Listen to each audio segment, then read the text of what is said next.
Bonjour Monsieur Abyss. Bonjour. C'est un certain défi que celui que vous a lancé Haïti en vous invitant à penser aux mots dans l'optique des traducteurs et des interprètes qui doivent faire passer des concepts dans une langue à l'autre, au-delà des mots eux-mêmes. Donc, êtes-vous parfois confronté vous-même à des problèmes de communication des idées entre partenaires de langues différentes? En fait, dans l'expérience de vos échanges, est-il possible de parvenir à un langage commun et de fermer la porte aux interprétations libres?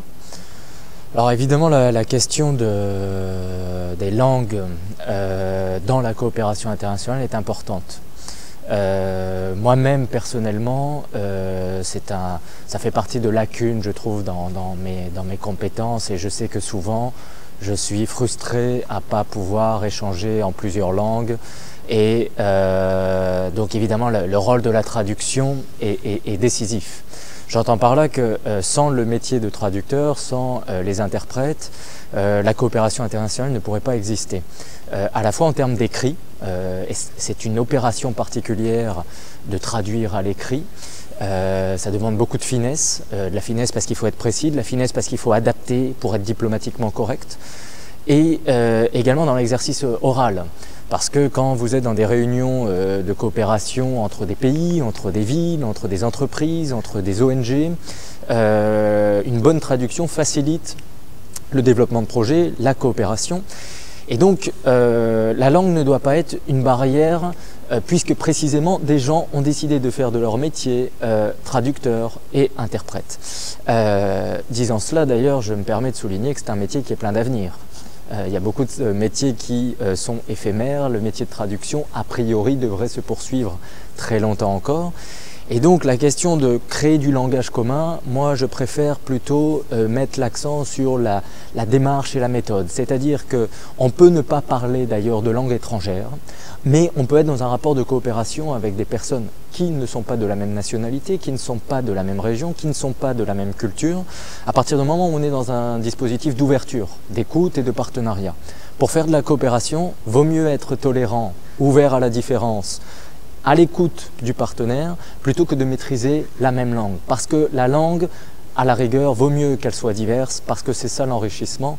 Et donc, je ne suis pas forcément mal à l'aise avec les problèmes de traduction de personne à personne, parce que l'interprétariat permet ça. Et je crois que c'est un métier qu'il faut absolument préserver, cultiver, y compris en termes de vocation. Et donc il faut que les jeunes générations continuent à s'investir dans ces métiers pleins d'avenir. Existe-t-il dans le bassin méditerranéen une sorte de lingua franca? Donc si l'anglais se taille la part du lion au sein des institutions dans lesquelles vous travaillez, le français et l'italien jouent-ils à armes égales? Certo, l'italien est un langage important dans la région méditerranéenne, compte tenu de l'influence du pays dans son voisinage. Il suffit d'aller en Albanie pour constater que l'italien est pratiqué par tous. En Tunisie, les gens parlent facilement l'italien, donc l'italien a aussi une place dans cette région. D'ailleurs, peut-être que le premier espace d'expression hors péninsule pour l'Italie, peut-être New York et ensuite le bassin méditerranéen.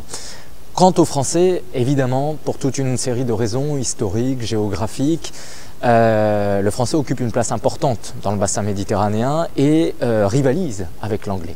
D'ailleurs, au SIAM, notre organisation intergouvernementale, a deux langues officielles, l'anglais et le français, et nous prenons soin de bien partager nos activités ou de les traduire systématiquement dans les deux langues officielles de l'institution.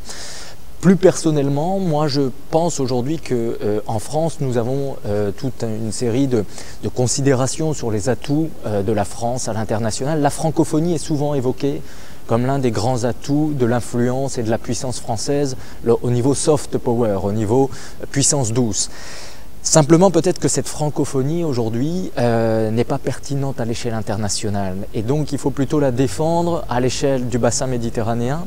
Pour le dire autrement, peut-être ne pas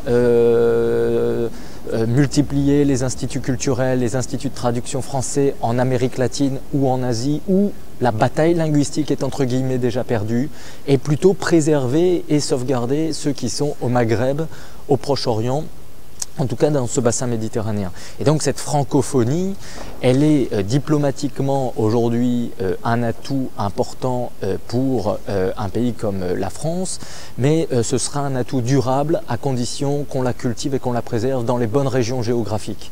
Le français n'est peut-être plus une langue universelle, malgré sa dimension historique. Par contre, en Méditerranée, ça reste un langage commun. D'accord. Donc, Expo 2015 s'adressera aussi au grand public. Pour les Français et les Italiens, la sécurité alimentaire, c'est plus l'idée d'innocuité des produits alimentaires qui prime que celle de sécurité des approvisionnements tels que l'entend le SIAM, la FAO, etc. Donc, est-ce que cela ne pose pas à notre échelle déjà un problème de compréhension ?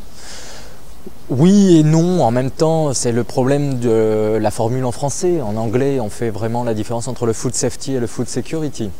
Donc en français, si on veut être précis, désormais, on distingue la sécurité alimentaire au sens multidimensionnel, un peu compliqué des approvisionnements, de l'accès à l'alimentation, de ce qu'on appelle plus maintenant la sûreté alimentaire, pour dire la sûreté des produits.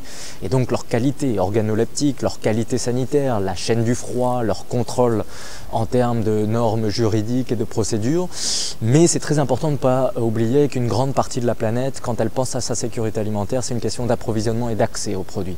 Et donc l'exposition universelle sera l'occasion de rappeler aussi que cette sécurité alimentaire est multidimensionnelle, qu'elle ne peut pas simplement être une question aujourd'hui vue par les pays les plus développés comme une question technique, juridique, logistique, de mise en norme, de qualité du produit uniquement. Et d'ailleurs, on voit bien que la question de la sécurité alimentaire au sens premier du terme se pose en Europe.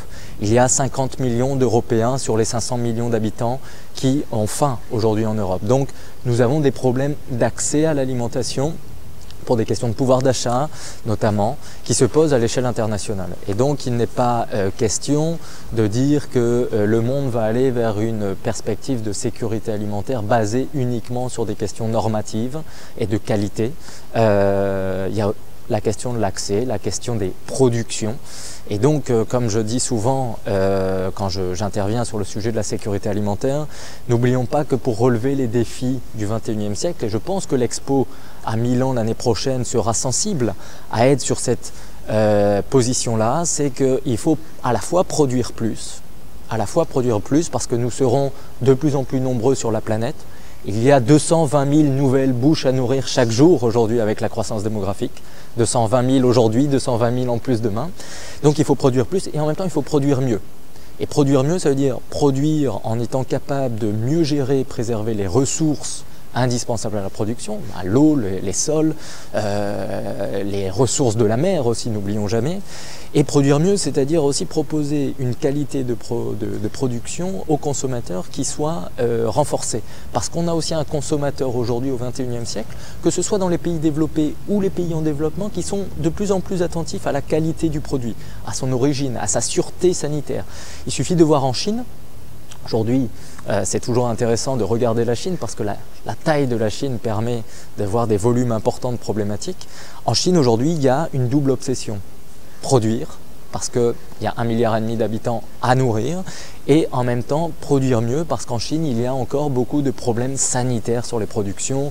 On l'a vu sur les questions de lait, notamment pour les enfants, où il y a eu parfois des scandales sanitaires qui ont provoqué des colères des Chinois, des protestations sociales importantes, qui montrent, et ce sera mon mot de la fin, que quand on a un problème avec son assiette, soit parce qu'il n'y a rien dedans, soit parce que la qualité du produit n'est pas bonne, les populations s'expriment bruyamment.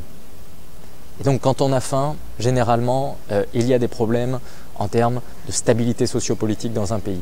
Quand il y a un scandale alimentaire, généralement, les populations qui avaient oublié le problème de la faim, mais quand il y a un scandale alimentaire, se souviennent de l'importance de l'agriculture.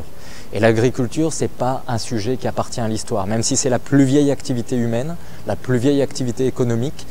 L'agriculture, c'est un sujet du futur parce qu'a priori, aujourd'hui, à moins que l'Expo donne une révolution totale, mais on n'a pas trouvé la solution pour vivre sans se nourrir. Encore une question, M. Habis, sera la dernière. Oui. Donc, qu'est-ce qui ne doit jamais manquer dans votre frigo? Il ne doit jamais manquer le strict minimum pour pouvoir se nourrir et nourrir la famille qui nous entoure. Je dis ça volontiers parce qu'il faut prendre compte aujourd'hui que l'un des problèmes de la sécurité alimentaire mondiale, c'est de justement essayer de réduire les gaspillages. On sait que c'est le grand levier peut-être demain pour permettre d'avoir une meilleure sécurité alimentaire planétaire. Arrêter de gaspiller. Dans les pays en développement, nous perdons beaucoup de production après la récolte. Dans les pays les plus riches, nous perdons beaucoup de produits alimentaires parce que les ménages, les familles jettent beaucoup. Dans la restauration, on jette énormément. Dans les centres de distribution, on jette énormément.